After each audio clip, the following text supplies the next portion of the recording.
Yo, what's good, Shinobi Nation? Welcome back to Just a Shinobi, the home of the craziest Naruto what-ifs. Today we're jumping into a massive one. What if Yajuu Sanin trained neglected Naruto? This is part 1, so strap in, because things are about to get explosive. If you're new to the channel, make sure to smash that subscribe button, hit the bell so you don't miss the next chapter, and share this video with your whole ninja squad. And of course, drop your theories in the comments. Your support is what keeps this shinobi grinding. Chapter 1, The Perfect Soldier. An ANBU knelt before the Hokage awaiting his orders. Outside, the Hokage's face was a perfect mask. One he had built from years of experience that betrayed no trace of emotion or thoughts. Inside, he mentally sighed as he stared at the perfect soldier kneeling before him. Thank you, Kitsune. Make sure to take at least a week of rest before returning for active duty. After a moment of silence, the Hokage followed up with, and no, that was not a recommendation. It was an order. If you insist on Hokage-sama, Kitsune obediently replied. The Hokage had to resist the urge to shake his head at the near-mindless response. While he was an impeccable soldier, Kitsune was not what one would call a social person. For years, the old man had tried to coerce him into fraternizing with others his age, but he would be shot down. It saddened him to see someone, whom he practically raised from a young boy, become so alone. It still astounded him how vicious the boy had turned out. Even amongst other ANBU, who were considered the deadliest in the village, it was uncommon to take A rank after A rank missions, only pausing to take an occasional S rank. It truly was a shame Itachi had left so early. What they could have accomplished together would have been staggering. It felt like only yesterday when Hiruzen had stumbled upon the boy breaking into the Sarutobi complex.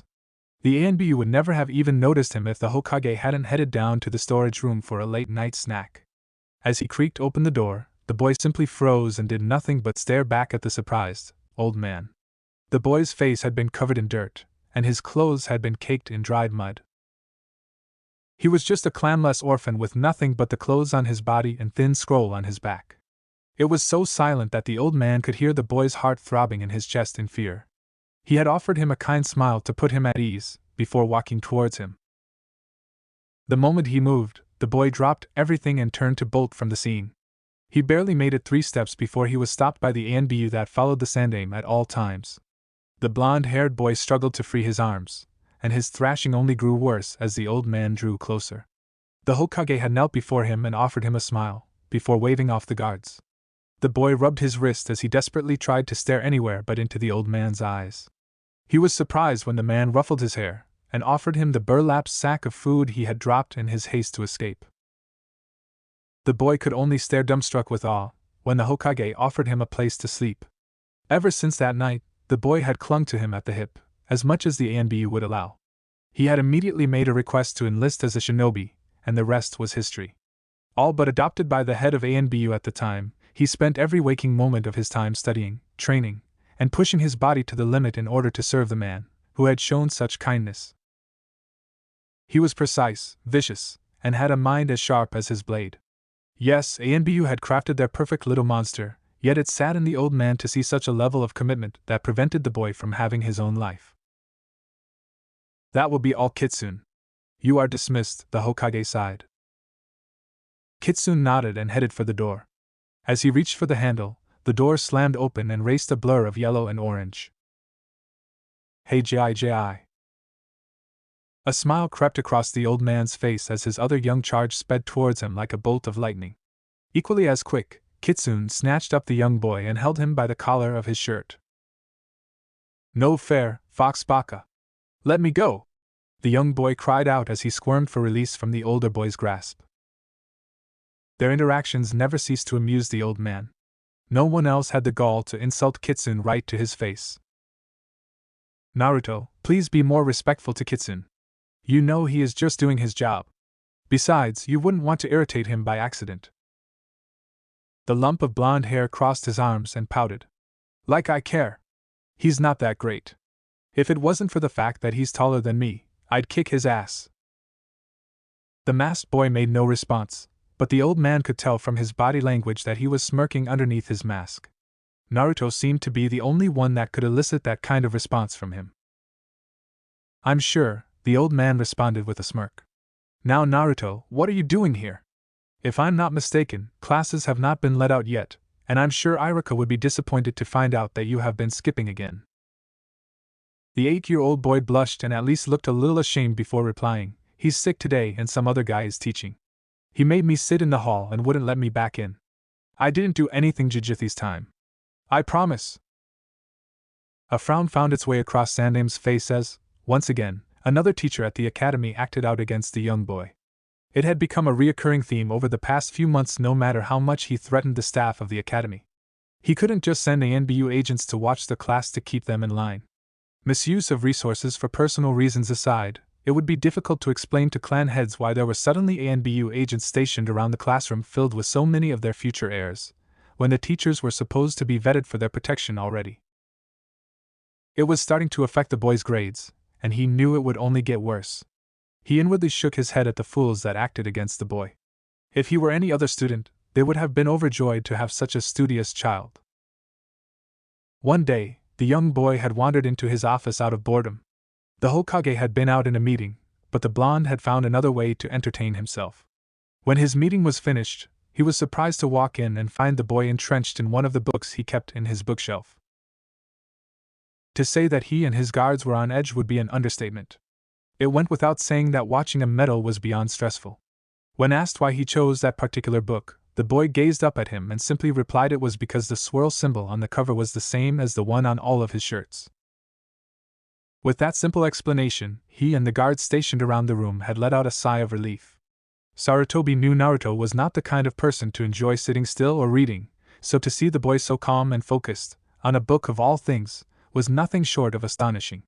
After a short debate in his head, he had gladly lent the boy the book, and a week later the boy returned asking for the next volume. This continued on, and now the boy was starting to exhaust the beginner books that he kept in his office. The Sandame stopped his trip down memory lane and turned his attention back to the young boy in front of him.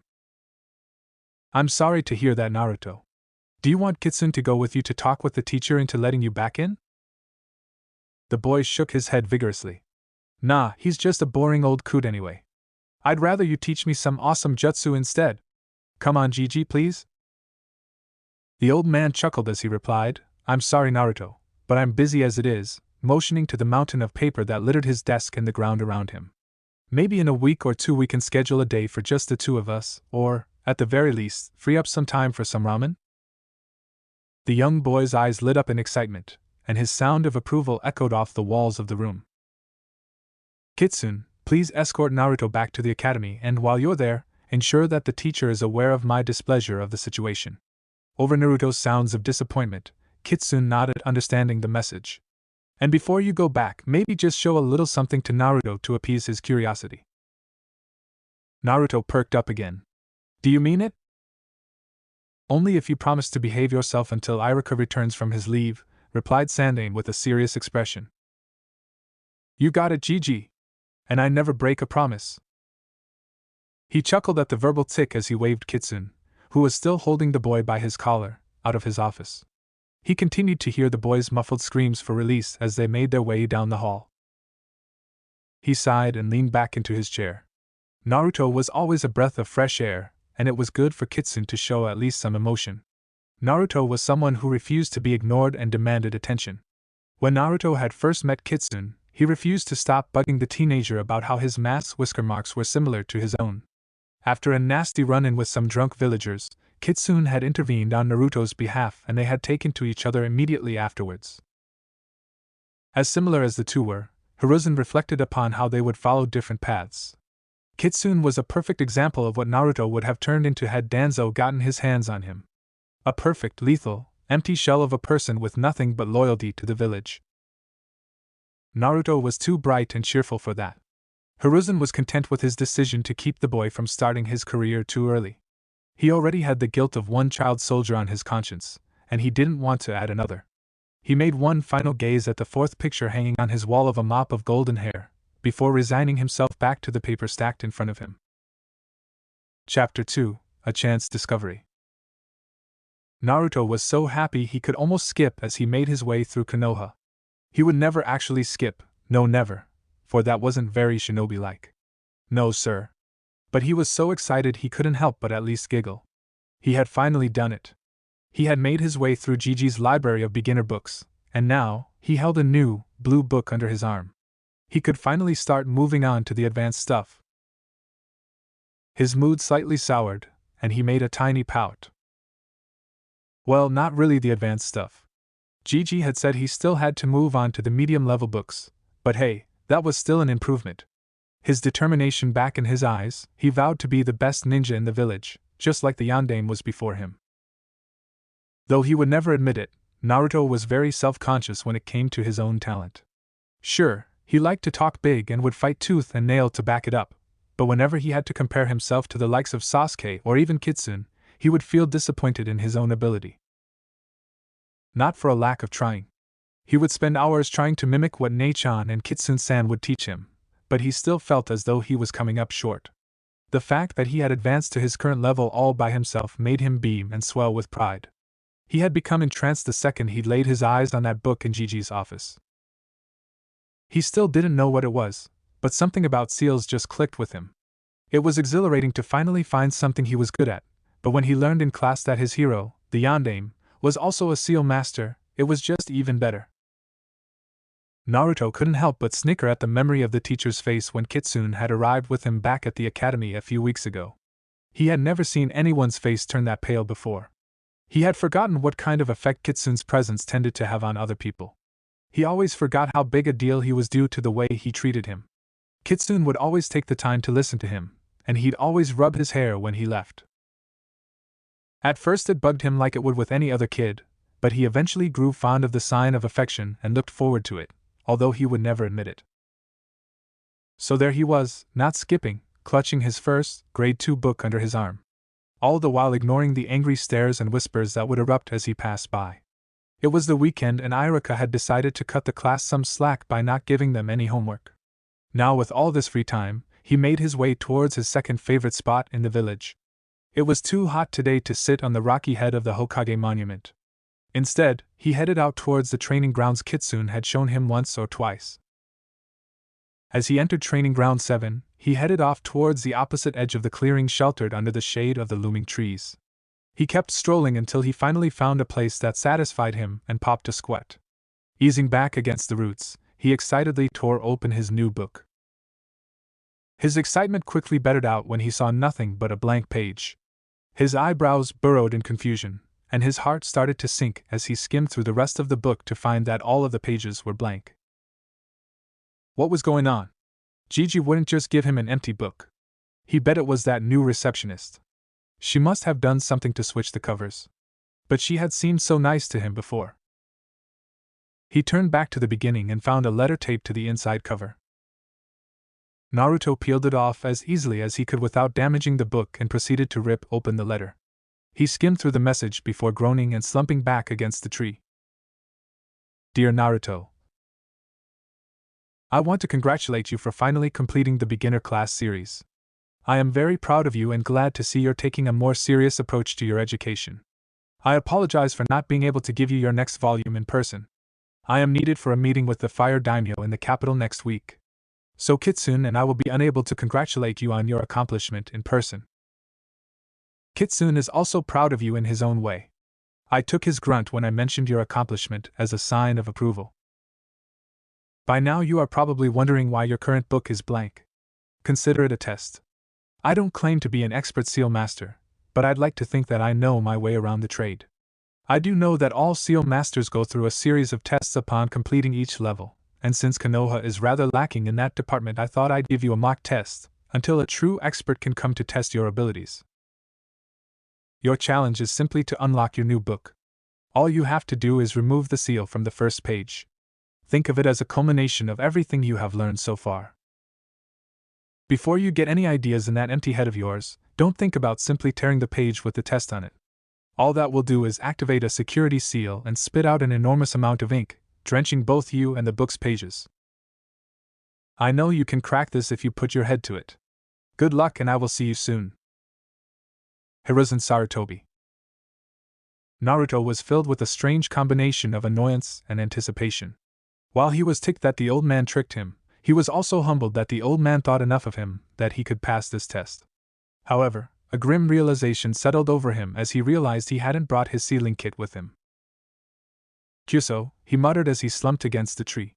He had only been planning to flip through the book and get a hold of the new concepts, before starting to take any notes. He hadn't thought to bring his equipment with him. The seal Gigi had placed was only slightly challenging. For his classmates, they would have mistaken the mass of ink blots and symbols as unreadable jargon, but to him it was as clear as day. The big seal on the page was split into 3 parts. The outside of the sphere was a double detection seal that activated whenever the book was opened. This meant that every time he opened the cover, the seal would recognize it and activate the other seals below it. The second part was a quadruple seal split up into 4 parts, one to detect any tear in the page, another acting as a storage seal, most likely filled with ink, yet another that would propel whatever was in the storage seal outwards, and a final part that prevented working on the lower-level anti-theft seal until the others were taken care of. The final level was the anti-theft seal, which hid all of the ink from the pages of the book. It also had a timed alarm that would activate the moment someone started working on breaking down the seals. All in all, not too challenging for him, but not exactly a walk in the park. This would take time, concentration, and all of his equipment, which he had left at home. Not resigned to lose his day in the training grounds, he tucked the book under his arm and neatly folded the letter into his pocket, before setting off into the woods. Naruto loved to explore, although the ANBU would never let him when he was little. He understood why they wouldn't let him go. You can't just let a toddler wander off by himself, but his stubborn attitude never lets him give up that desire to just see what's out there. The first time he had come here, he had been so excited to discover the multitude of used kunai and shuriken that littered the training ground. When he ventured deeper into the forest, he would only discover more and more kunai lodged into the branches of trees and burn marks left over from fire techniques cast long ago. Naruto had already scavenged most of the stuff left around. He didn't particularly like using partially damaged tools, but it wasn't exactly a choice. With the prices that the shop owners were charging him, it was better to resort to the supplies he would find in the training grounds. Today, Naruto found himself traveling further and further into the woods than he usually went, hoping to find some kunai or shuriken that he may have missed before.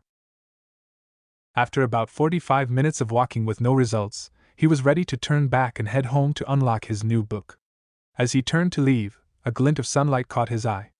Up in a tree off to his right, he could make out the metallic gleam of a kunai's handle. Naruto smiled to himself as he set his book down and began clambering up the thick trunk. He slowly inched himself up the bark, until he could finally stand on the wide branch and get a good look at it.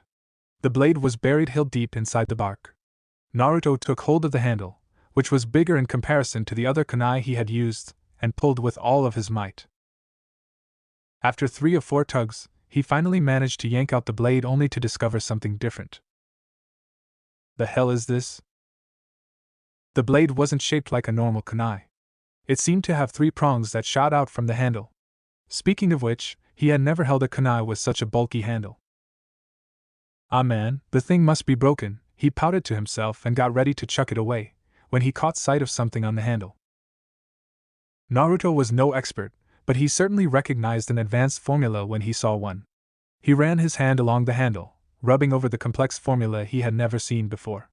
His eyes darted over the kanji, and he couldn't make heads or tails of it. With his limited knowledge, he could only pick up bits and pieces. This was more advanced than anything he had seen in his books. It was something unknown, and that sent an exhilarating chill down his spine. Now this was what he considered a challenge. While Gigi's seal was complicated for an average beginner, he would have it solved within 15 minutes, maybe 10 if he was really pushed. That would be a breeze considering the security seal was timed to collapse in an hour. This was something new, and it could possibly take him years to figure out. Never one to back down from a challenge, he tossed the kunai in the air, liking the way it felt compared to others, before making up his mind. A big grin found its way across his face as he slowly made his way back down the tree. He picked up his book and started to make his way back to the village, his eyes never leaving the mysterious formula on the weird kunai. Chapter 3: First Steps. 2 years later.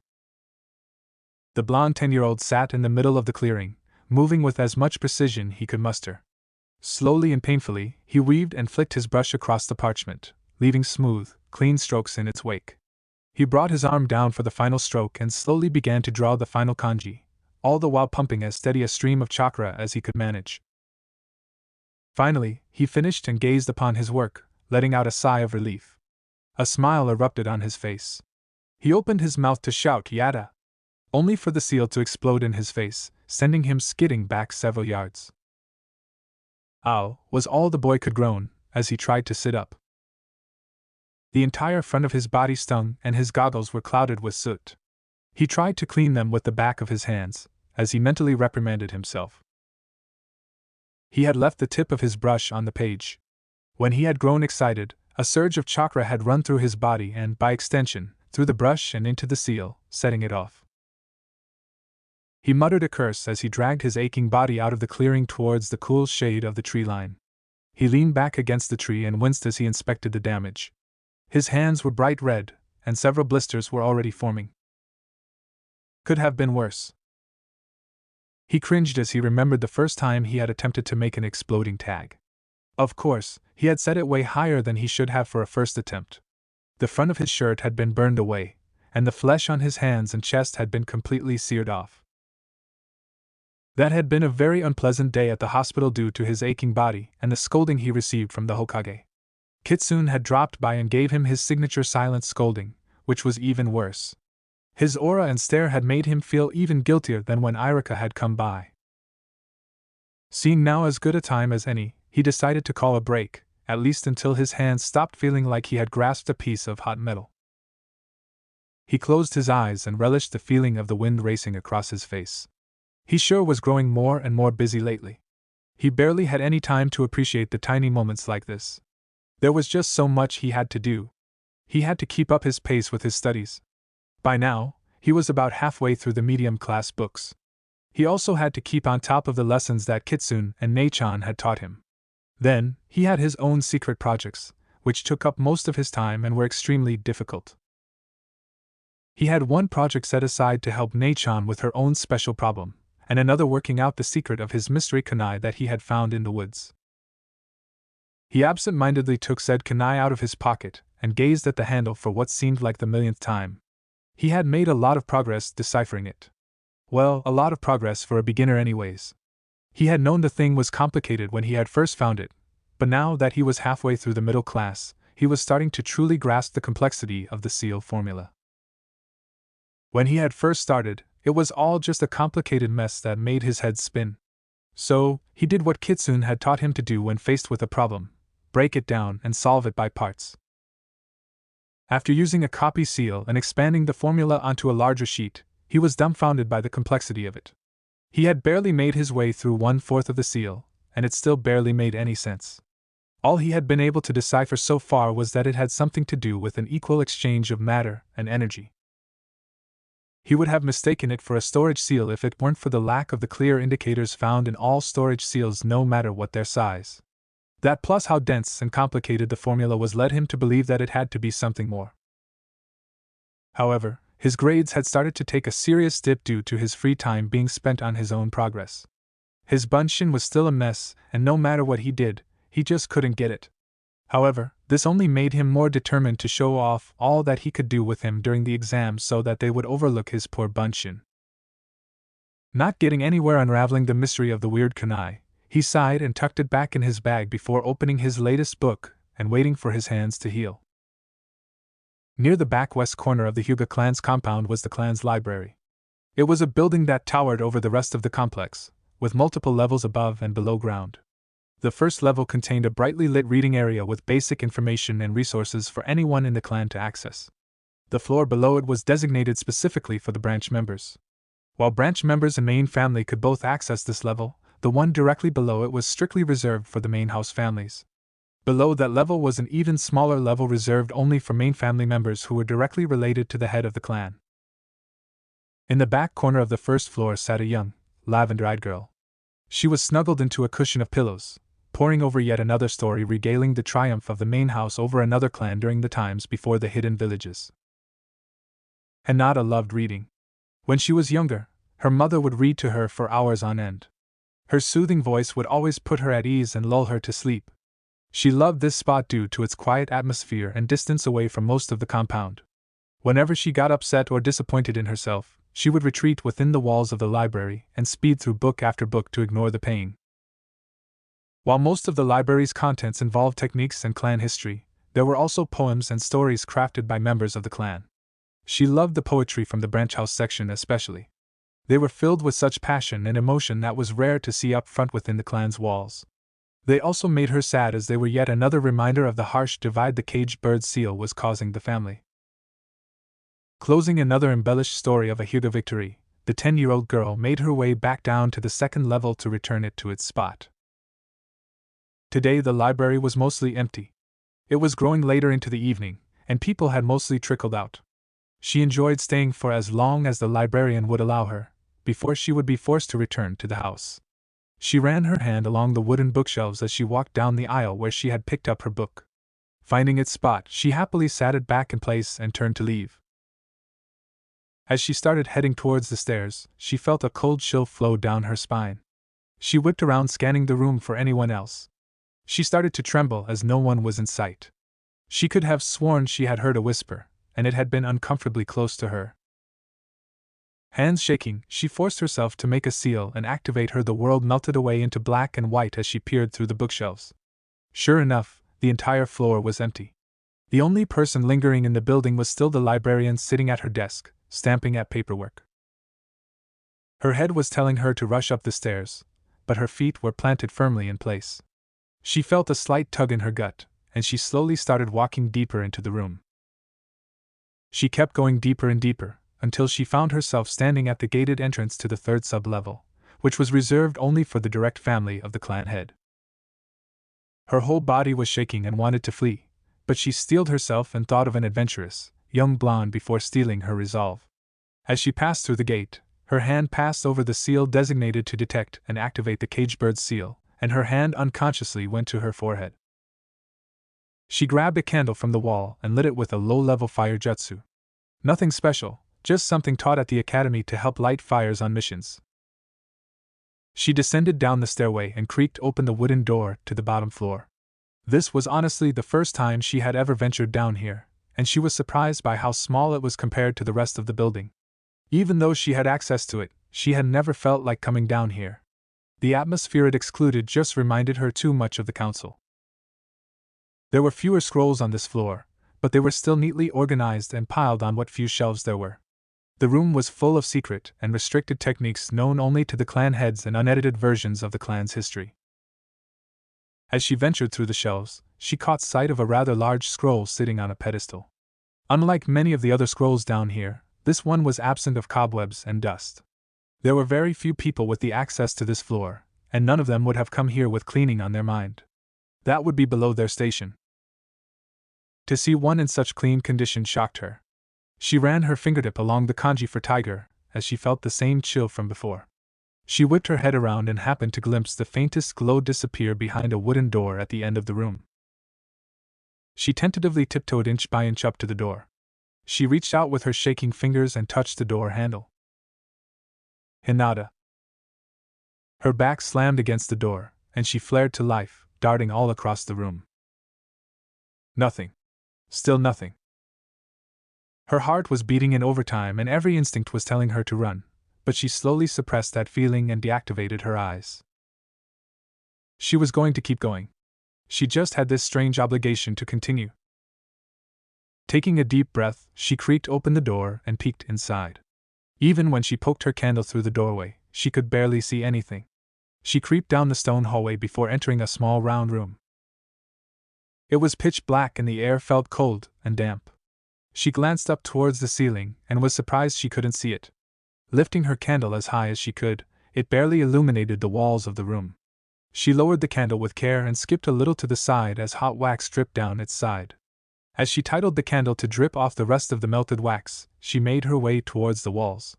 When it finally came into view, she was surprised to discover a white rock with strange engravings. She ran her hand through one of the grooves and started walking to her right.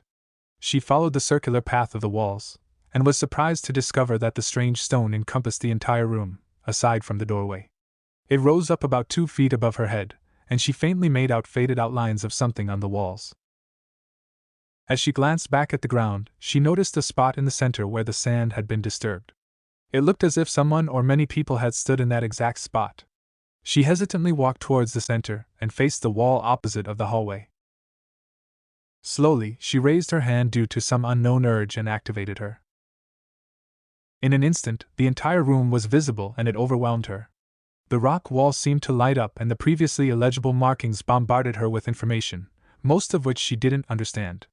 The walls above the rocks depicted ancient murals and paintings of people resembling the Hyuuga praying and guarding over a large white circle in the sky.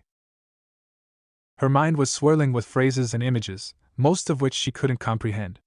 Even in her stupor, she was able to catch one or two phrases from the wall, such as the will of the moon people and their duty to guard. Hinata was confused and fascinated at the same time. This was unlike anything she had ever seen. It was beautiful. It was exhilarating. It was terrifying. She froze when she finally noticed that she was no longer the only one in the room. She slowly turned around to see a white, blurred figure standing in the exit of the hallway. She breath caught in her throat, and she began backing away from the figure. With every step she took away from it, it grew closer. She felt her back press against the stone wall, and she curled up into a ball. The blurry, horned figure made incomprehensible sounds as it moved towards her. She closed her eyes and covered her ears as she only picked up bits and pieces. Tears stung her face as she shook in fear. "Help! Please! Please leave me alone! Hinata!" Her eyes shot open, and her father stormed into the room straight through the figure, dispelling it. He crouched down in front of her, and she flung herself onto him. He winced at how tight she was gripping his neck as he placed her arms around her back. She was vigorously shaking and muttering something about a ghost. Hiashi had been beyond shocked. Earlier, he had been meaning to talk to Hinata regarding her training, when he discovered no one in the compound knew where she was. Usually this just meant she was holed up in the library, but when he arrived, he couldn't find her anywhere. As others helped him search, he had activated his to discover a major swell of chakra emanating from the main family secret room. The amount of chakra radiating from the room was almost blinding. He forced himself through it, and managed to see the outline of his daughter standing in the middle of the room. He raced through the levels of the library and tore across the final floor to see his daughter curled on the floor crying out for help. He himself had stood in this room attempting to decipher the Hyuuga ring to no avail, as had every clan head before him. In all of his research and personal experience, he had never seen or heard of anything like this happening before. Away from the eyes of the elders and the rest of the clan, Hiashi took a rare moment and let his emotions show, as he held his daughter in his arms and tried to calm her. He ran his hand down her hair and back in an attempt to calm her down. It had been years since he had carried her like this. He stood up from the ground and slowly started taking her back out of the chamber. It would be weeks before Hinata would find the courage to return to the library. A whole year before she was finally willing to go back down to that level by herself. As her father carried her away, Hinata squeezed his arm and buried her face in his shoulder. It would not be until the next morning that she would discover the small scroll clenched in her hand. The few words she had comprehended from the figure echoed in her mind. "This is just the beginning. Steel yourself. Your first steps must be taken at your own pace." Chapter 4: Brooding Musing. Now, can anyone tell me the name of the Earth Country unit credited for the most damage along the border of Grass and Fire Country during the Third Shinobi War? Irika's eyes wandered the classroom as Sakura's hand shot into the air. "Yes, Sakura?" "The Crimson Colony," she replied. "Correct. Now, who can tell me why this particular group had this name?" This time both Sakura and Shino's hands were in the air. Irika nodded to Shino, who replied in his monotone voice. This title was due to their control of Solenopsis mandibularis, or fire ants, through a summoning contract. Very good, Shino. Yes, the Crimson Colony was a very feared group within the Iowa military due to their very useful summons. They could summon ants ranging in size from the tiny variety we have at home to ants the size of small dogs and horses. Many of the students shivered at the prospect. The Crimson Colony used their summons to help move troops underground through a massive system of tunnels. They could traverse the battlefield bringing reinforcements behind enemy lines or alter the terrain by causing potholes below enemy encampments. In close combat, they were especially dangerous due to their bite, which released formic acid into their prey. The larger the ant, the deadlier concentration of acid. However, these are not the reasons why they are credited for severe damage in grass country. Does anyone else know why? Unsurprisingly, Shino's hand was in the air again. When it came to anything involving insects, he and his family were bound to be interested. One particular species among them could raise their core temperature to 2000 degrees Fahrenheit, causing them to glow white. They would march across grass country burning acres of tall grass, making it difficult for enemy forces to hide their movements, and for the occupants of the country to aid either side. Very good, Shino. Now I assume you can tell me the drawbacks of this as well. Shino pushed up his glasses and he said, many insects such as Solenopsis mandibularis take in oxygen through their spiracles on the sides of their bodies. Their ability to raise their core temperature was primarily used to ward off intruders and attackers from their nests. Earth Country's tactic backfired as the smoke generated from the fires clogged up their trachea, leaving them deprived of oxygen. So to complete a massive-scale attack, the ants would have to be sacrificed in the process. Shino finished his speech with a frown. He did not like the waste of insect life on such a large scale. Iruka nodded as a hand shot up in the air, from the back of the class. Iruka-sensei, if they couldn't be killed by fire, and could just dig their way out of Boston, how did we beat them? Very good question, Shira. Well, as I'm sure Shino will tell you, the heart of all insect colonies lies with their queen. The details of the mission have been kept secret, but the Crimson Colony's downfall came due to the loss of their queen's summon. Without her, new generations of the insects could not be born, and the surviving male soldier ants stopped responding and died. Now, how did this affect the tide of the war? As Iruka went on with his lesson about Earth Country's tactics, 11-year-old Sasuke Uchiha leaned against the window, lazily eyeing a hawk circling outside. He was bored and thankful that this would be his final year at the academy before he could graduate. He had already read over the course material and made plenty of outlines regarding the history class. Truthfully, he found the class incredibly dull. He didn't like to be kept up inside. He wanted to learn practical knowledge that would help him survive in the world of shinobi. But he could only get so far teaching himself from the taijutsu and ninjutsu scrolls he found in the Uchiha district, and needed someone to help him one-on-one. He knew better than to attempt to move on to the more advanced set of scrolls without help. Especially after the incident when he tried a high-class fire jutsu that exploded in his face, leaving him with burns and a nasty case of chakra exhaustion. He was lucky that a jounin had been returning from training and heard the explosion. A scolding from the Hokage and doctor had taught him a valuable lesson to not try anything too far over his head without some supervision. Still, he had to be stronger. So, he made sure to take his time mastering the basics before moving on to the advanced steps. He could only hope that his sensei was capable enough to help him fulfill his goals. Speaking of which, he turned his attention back to the class as he thought about which of them he would be stuck with as his teammates. Out of all of his classmates, he probably respected Aburaim the most. The two of them weren't friends by any stretch of the imagination, but he was impressed by the boy's calculative mind and skills. Sure, he was quiet and reserved, but then again so was he. It was wishful thinking to think that he would be able to get away with not having a kunoichi placed on his team. He was sick of all of them. He was sick of every last one of them. Always swooning and ogling him everywhere he went. It was annoying. Well, not all of them were like that. He glanced over his shoulder towards the back corner of the room, where a white-eyed girl diligently paid attention to Iruka's every word. No, the Hyuga was not like the rest. He could at least tolerate her.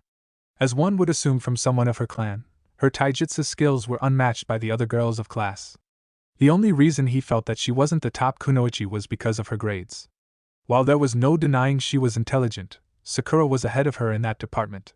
On top of that, the grade for taijutsu was only based on the academy style and did not take other factors into consideration.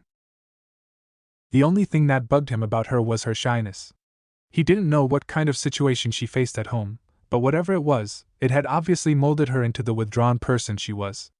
The only times he ever saw her come out of her shell was whenever. Naruto! Pay attention! Iruka shouted as he threw his chalk, pegging Naruto in the forehead. Ow, Iruka-sensei, he drawled in a whine, I didn't do anything. That's the problem, Iruka replied as he climbed up the steps to his row.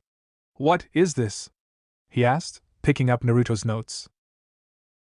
On the piece of paper was a badly drawn doodle of what appeared to be Naruto with kunai in hand as he flew towards a group of large, cartoon ants on fire. Sasuke could only roll his eyes as Iruka started going off on a tangent about making good notes. As he turned his attention away from the bickering duo, he spotted Hinata off in the corner barely controlling her giggling over the antics of the blonde. Yes, he was the only one she lit up for. It was odd for him to see the only girl in his class that wasn't head over heels for him, seemingly paying attention to the class's dead last. Well, he couldn't call him that anymore. Although he would never stop calling him that just to get on the blonde boy's nerves, Sasuke had to admit that Naruto no longer held that position. That title was purely due to his abysmal grades and mistreatment from the teachers. Sasuke wasn't blind. He had seen throughout the years as the teachers and the villagers had shunned and ostracized the boy. They were fools. Sasuke knew firsthand that Naruto wasn't as stupid as other people believed him to be. At first he couldn't believe his eyes, but it would come to pass that Naruto could be found every day at lunch reading a book. Since none of the other kids would let him sit with them, he had taken to sitting by himself off under the tree in the corner of the courtyard. One day, Sasuke had been visiting the shinobi library, when he came across the same books that the dove always carried with him. The green color and spiral design on the cover could not be mistaken for anything else. Curiosity overcame him as he grabbed the closest volume of the set and opened it. To put it bluntly, he couldn't understand a word of it. He was surprised to say the least that the supposed dead last was studying what was considered by many to be the most complex of the shinobi arts. He wanted to shake off the whole thing as a ploy by the prankster to make himself seem smarter, but one day, he had seen firsthand what the blonde could do as he watched him seal away an old lady's bag of groceries to help lighten her load. No, Naruto may not be the brightest person, but in regards to sealing, Sasuke could tell that he was something special. After his initial surprise and small pang of jealousy, he had quickly shaken it off. Let the goofy idiot meddle with seals. They had never really interested Sasuke in the first place. What really bothered Sasuke about the blonde was neither his aptitude with seals nor his tendency to goof off. No, what truly bothered him was how much the blonde reminded him of his older brother's friend Shui. This wasn't just because they both could always be found smiling and had a joking personality. What truly startled him was how fast the blonde was. Now, Kiba was fast. It was one of his strong suits and essential for his feral fighting style. Naruto's speed put him to shame. He didn't know when the change started to happen, but now he actually was starting to find it challenging when he sparred with the blonde. Not because of his fighting style. Kami no. Naruto's fighting style was simply pathetic. He mostly fought like an all-out brawler. There were occasional glimpses of moves and techniques that he was unaware of, but it seemed like he was either just learning a style and trying to incorporate it, or just not very adept at it yet. It was obvious when he poorly tried incorporating the Academy Taijutsu style into whatever the hell he was attempting, and it came together in a big sloppy mess. But the boy's sheer speed made up for his ineptitude in technique. He was even faster than he was, though he was loath to admit it. On top of that, the guy just didn't know when to stay down. Whenever he got hit, he just bounced back up like nothing hit him. The only times that Naruto even came remotely close to beating him would be because the blonde would tire him out. What kept Sasuke on top was his precision and technique that he had spent hours perfecting. Naruto just telegraphed his movements too much, making it easy to exploit his weakness.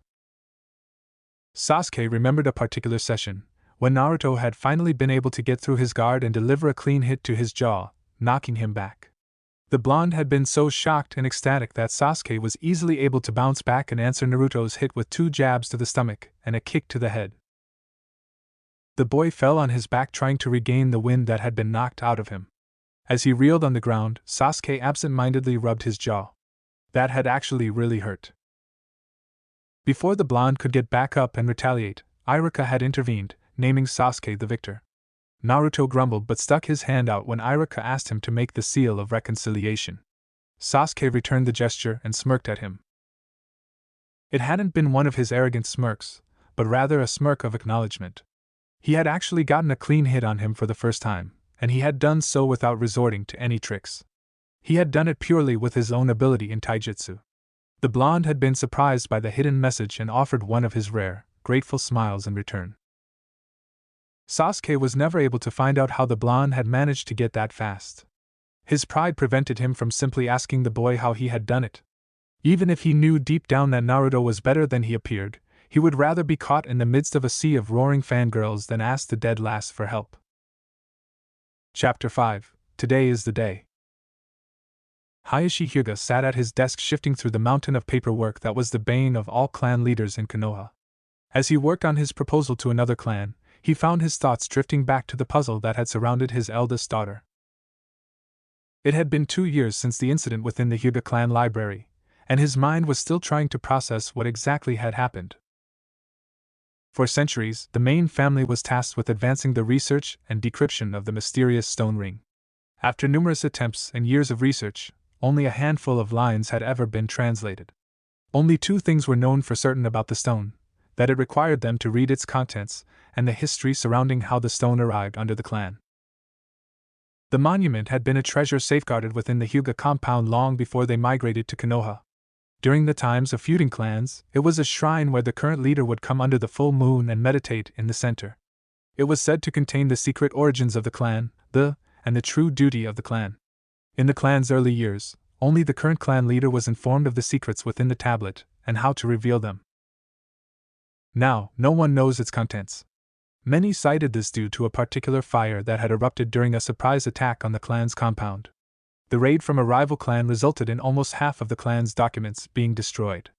While some scrolls could be rewritten from memory, some information was forever lost. The leader of the clan had perished during the battle, and had failed to pass on the secrets of the shrine to his heir. After this incident, it was decided that any discoveries regarding the Hyuga ring were to be shared with the entire Elder Council in fear of losing such knowledge again. So much time and effort had been poured into recovering what they had lost, only to yield poor results. Others may have given up and simply left it as an unsolved relic to be forgotten to time, but they were the Hyuga clan. They were drenched in tradition and would never back down from a challenge just because it was difficult. Their pride and sense of duty would not let them. So to say that the elders had been uncharacteristically flabbergasted at Hinata's reaction with the monument would be an understatement. It wasn't well hidden that the council thought poorly of his older daughter and favored her prodigious younger sister. For her to finally elicit any sort of activity from the relic that they themselves had failed at achieving was a massive blow to their pride. Even Hiashi had felt a momentary stab of jealousy due to his own efforts, but it had been quickly overcome by a swell of pride. The incident had given him a much-needed advantage in dealing with the council. They had recently brought up the topic of who would be chosen as clan heiress, and who would be sealed once again. Hiashi had tried his best to postpone the decision for as long as he could. He had been buying as much time as he could so his daughters could enjoy what little time they had without the pressure of the seal looming overhead. Now, the council was torn apart. They still favored Hanabi, but this incident created an unprecedented problem. If Hinata were branded, she would be unable to return to the floor reserved only for main branch families, ruining their greatest breakthrough in the mystery of the ring. While they could alter the seal along the door and make an exception for her, they were uncomfortable with the idea of making exceptions for the side branch. So they settled to postpone the decision for an undecided amount of time, until they could come to a consensus. In the meantime, they wanted Hiashi to make Hinata interact with the ruins as much as possible. Shortly after the incident had occurred and Hinata had finally settled down, Hiashi attempted to bring Hinata back down again and recreate the event. He almost chuckled as he remembered Hinata's reaction. She had been uncharacteristically adamant, and refused to go back down to the bottom floor. Even after he delivered a direct order, she still wouldn't budge. If it weren't for the importance of the subject, Hiashi might have been proud of her for standing up against him, even though it was out of fear. He eventually had to coerce her with the promise of something that had been very important to her late mother. The catch? It was on the same floor as the stone monument. Although her body was racked with fear, she held her head high as she followed behind father, lighting the way with a light fire jutsu in his palm. After all of the build-up, he had been sadly disappointed. The room remained as quiet and dark as it always had. With her, Hinata informed him that the phrases that had been visible during the incident were still clear, and he made sure to copy the symbols and corresponding translation before he left. Hinata had almost let out a sigh of relief when nothing happened. She was anxious to leave the room that had plagued her dreams for weeks. It had taken all of her courage just to return to the library at all. Before she could leave the room, her father turned his attention away from his scroll. Hinata, although nothing has happened today, I want you to keep attempting to recreate what transpired weeks ago. Hinata had naturally pale skin, but now it was turning so white that it almost glowed in the darkness of the room. Please, Tusan, she pleaded, please don't make me come back here. Hinata, he said sternly, you are a kunoichi and more importantly, you are a Hyuga. You will not let fear control your actions. Am I understood? But... Am I understood? She ducked her head down, but slowly nodded her head showing she understood. Good. You will come down here at least once a week and try to react to what happened before. You are to inform me immediately if anything happens.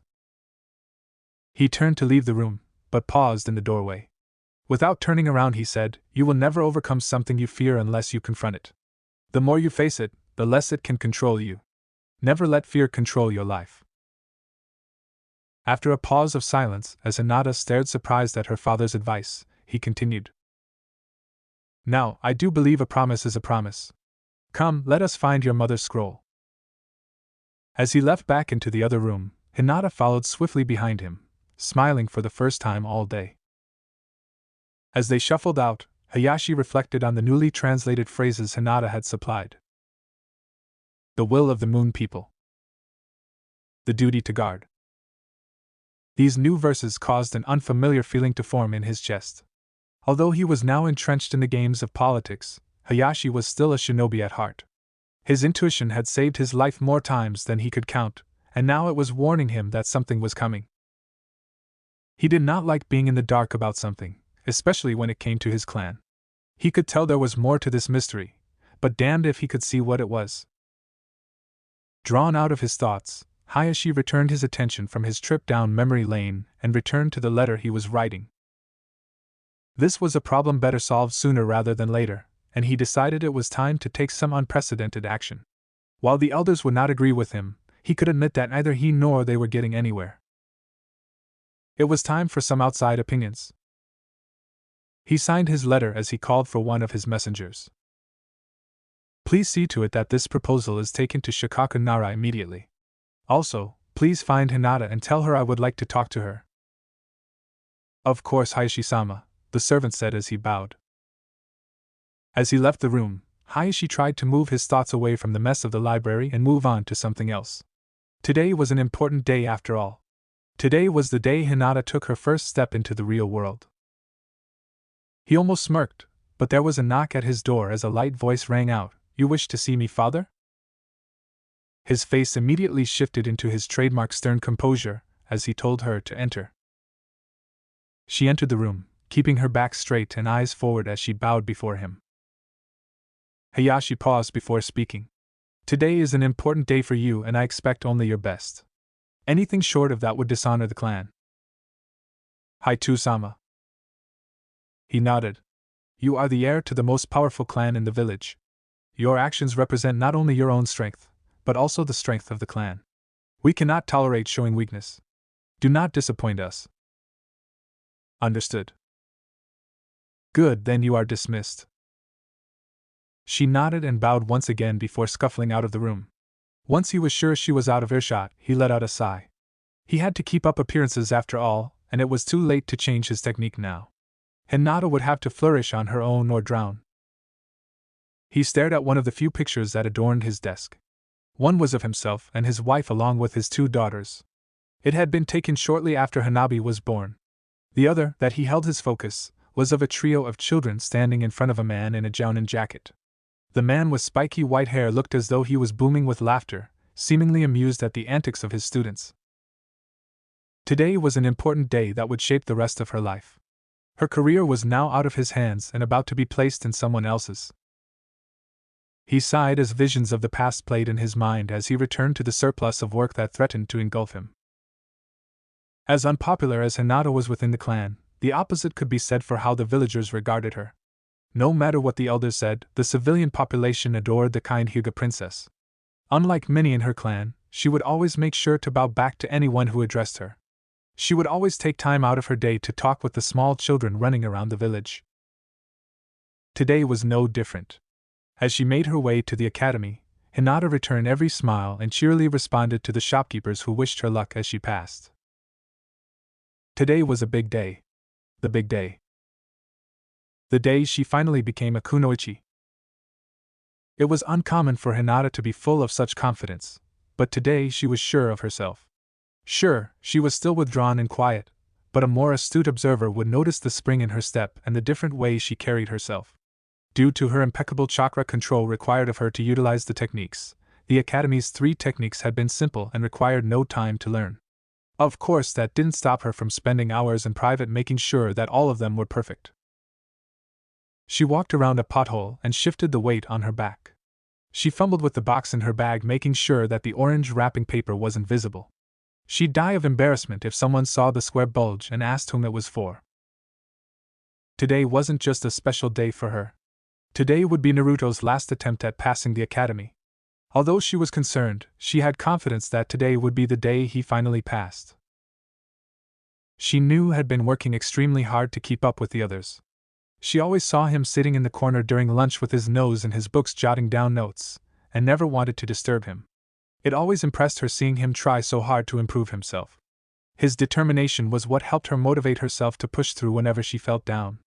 She was always impressed by his attempts to improve himself, and she never wanted to get in his way. But today was going to be the day it all finally paid off. Today he could finally get to show off what he could do. Flashback. One day, she had been roaming the training field searching for a particular herb that grew in the areas with high concentrations of chakra. As she finally found the small plant, she realized she was not alone. She had stumbled across the blonde deep in concentration with a strange kunai in his hands. He had multiple scrolls and books spread out around him in a circle. They contained all of the notes he had ever taken on his secret project, for today was a special day. Unknown to her, Hinata was about to witness one of the biggest milestones of Naruto's life. He had finally made a breakthrough with his secret project. He had been experimenting with creating his own seals when he stumbled across a strange connection. After spying on and Jounin sparring one day, Naruto had noticed how difficult it seemed for one of them to land on their older, superior partner. Obviously his ability came from his experience, but this had made Naruto curious about what he would do if he were to come across an opponent who outclassed him that much. So he first set out to solve this conundrum with the original problem, ensuring that a jutsu would land. The problem with many techniques, such as Sasuke's fireball jutsu, was that it was relatively easy for the opponent to dodge. The academy tried to drill into their students' heads to reserve their highly powerful jutsu for the end of a fight, after an opponent has been worn down or restrained. If you were facing a stronger opponent, this wasn't really a possibility. Any jounin worth their rank would dismantle a genin in a heartbeat if they were serious. Even if a genin were able to fire off a jutsu, more than likely they would dodge unless they were severely distracted. Naruto first addressed this problem with his first example, landing a jutsu. So Naruto got to work creating a way to ensure that the electricity would connect with its target. It came to him in a flash of brilliance one rainy day as a stray bolt of lightning struck his apartment. Create a seal that functions like a lightning rod. As he worked on this, he noticed several patterns for attracting the electricity seemed familiar. It took him a while to realize that the seals were familiar to the ones on his tri-pronged kunai. It seemed that the kanji served as a conduit that connected a source of chakra with the marking. It also seemed that the more chakra the object connected to, the more chakra necessary to pull off whatever the technique was. Spurred by this development, Naruto had a fierce internal debate about reaching out to it with his own chakra. Every book he had ever read about seals warned him about activating a seal without knowing what it would do. But however smart Naruto had become regarding seals, he was still a reckless child that loved to test the limits. Nothing ventured, nothing gained. So Naruto sat that day surrounded by his research with barrier seals ready to activate if anything went wrong. He let out a sigh as he got up and planted the kunai about 25 feet away. He wrapped a remote activation seal around the handle, before returning to the circle. He took a deep breath and ran through the hand signs. He closed his eyes and let his chakra reach out to the remote seal. Once it was linked, he began pushing his chakra into the seal in the handle. Once he linked with the seal, His mind was assaulted with a whole new form of sense. It was as if his mind was being fed two different displays of the world around him. Suddenly, he was aware of the seal's location as though it was a shining light in the dark. It stood out like a beacon of yellow light. Wow, was all Naruto could muster. As his chakra lingered in the seal, he could feel it molding itself to fit the seal's jutsu until it happened. Hinata could only let out a gasp as Naruto simply disappeared. All that was left of the blonde was a bright yellow flash. Just as quickly as he disappeared, the blonde reappeared and fell to the ground in a heap. He shook his head as he tried to stand back up. He had never felt so disoriented in his life. What the heck was? He was cut off as he felt a searing pain, and his stomach suddenly decided that he needed a wake-up call. End flashback. Hinata had been shocked to say the least. She remembered how she couldn't help but stare at him for the rest of the week. It wasn't until he asked her if he had something on his face that she was able to turn away out of embarrassment. If he was able to learn something like that all on his own, she was sure that taking something as simple as the Academy's test would be a cakewalk.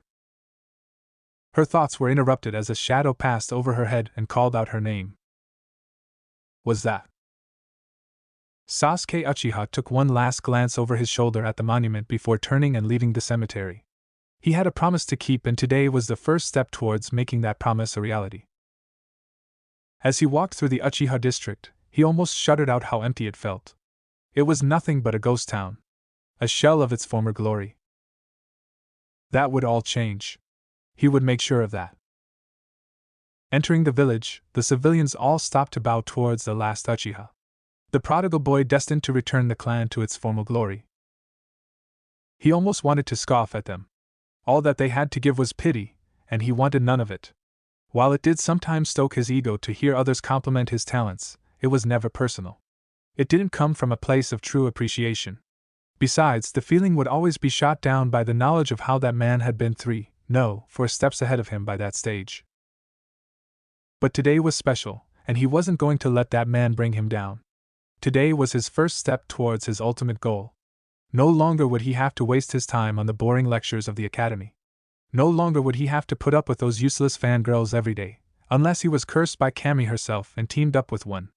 Today was his first step towards his goal. Today was the day he became a ninja. His thoughts were echoed by the world's most unpredictable ninja as he stared over the village deep in thought. Today is finally the day. I am going to become a ninja. All of his hard work outside of the classroom was finally going to be put to the test, and he was going to show them all what he could really do. Naruto. Speaking of which, he turned his head down below and stuck out his tongue at the assortment of ANBU gathering below him. He noticed a few streaks darting towards him from above and decided it was time to go. Cutting the rope dangling him in the air, the boy started to free fall down towards the ground and the group below him. Twisting midair, he kicked off the stone wall and fell at an angle toward a roof. As he got closer to the roof at speeds less than comfortable for his observers, his hands whipped together in a hand sign and yelled, "Release!" Below him, multiple seals along the cliff side and ground activated, shooting columns of pressurized air into the sky. It wasn't enough to stop him, but it was certainly enough for him to control his descent and bounce off the rock wall onto a building. As soon as his feet touched the ground, he shot off like a bat out of hell, closely followed by an assortment of Jounin and ANBU. "Come on, guys!" he shouted over his shoulder. "I haven't even done anything this time." Smirking, he crossed his hands in another hand sign, as multiple seals sprung to life. A cloud of smoke enveloped the cliff side, and as it cleared, the people of Konoha could only stare in abject horror, as the Hokage Monument was desecrated in paint. "Now I've done something. You won't be getting away with this, Uzumaki," one shouted at him. The blonde boy smirked as he led through his carefully planned course through side alleys, rooftops, and buildings all across Konoha. He led the pack through his planned route, triggering traps and seals left and right, covering his pursuers in an assortment of undesirable materials, from glue and feathers to paint and cement.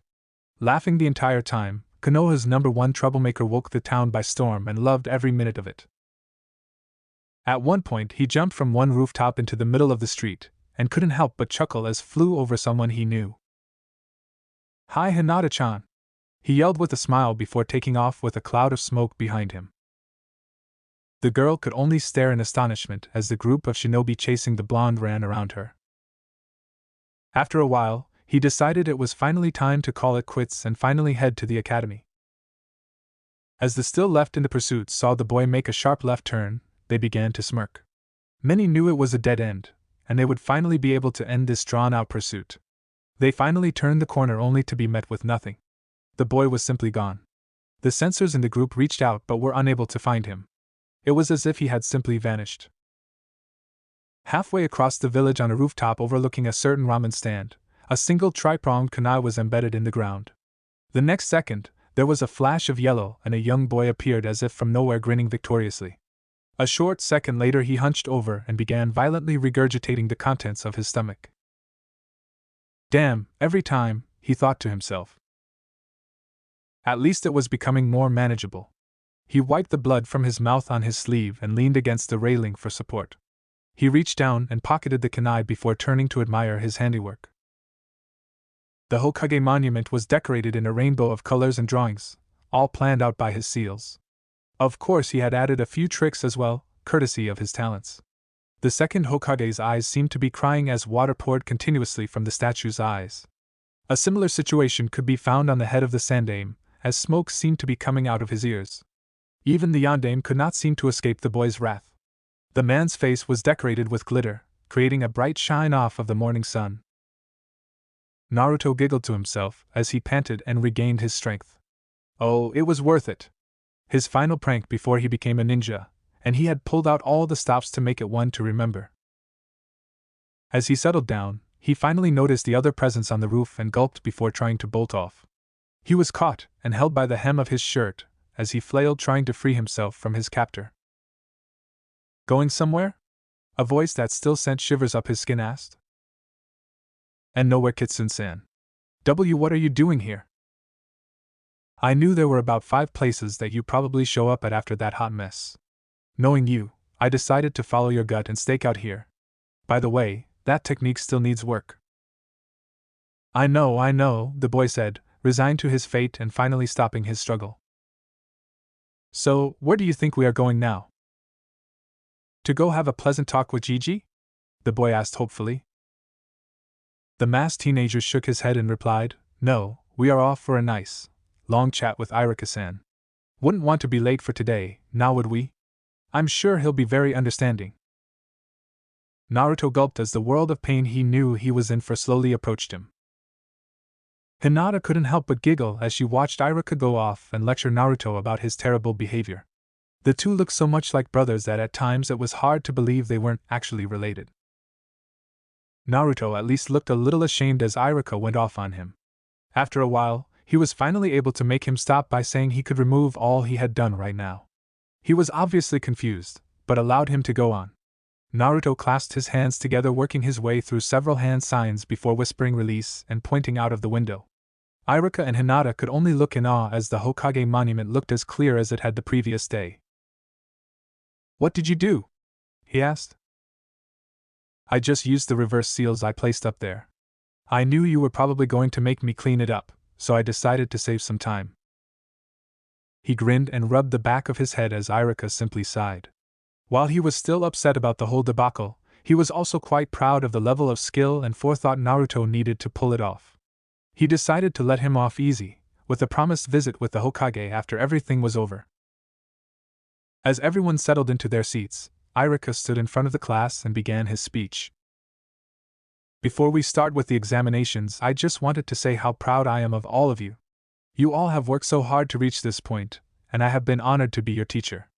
Remember all of the lessons you have learned here and let them guide you to success out there in the real world. And with that, he began calling up the first students. Thanks for watching, Shinobi Squad. If you enjoyed this what if, hit that like button, subscribe, and ring the bell so you never miss the next twist. Drop your theories in the comments, I'm always reading. Want more Naruto heat? Check out the other videos on the channel. Stay sharp, stay awesome, and remember even shadow clones need love.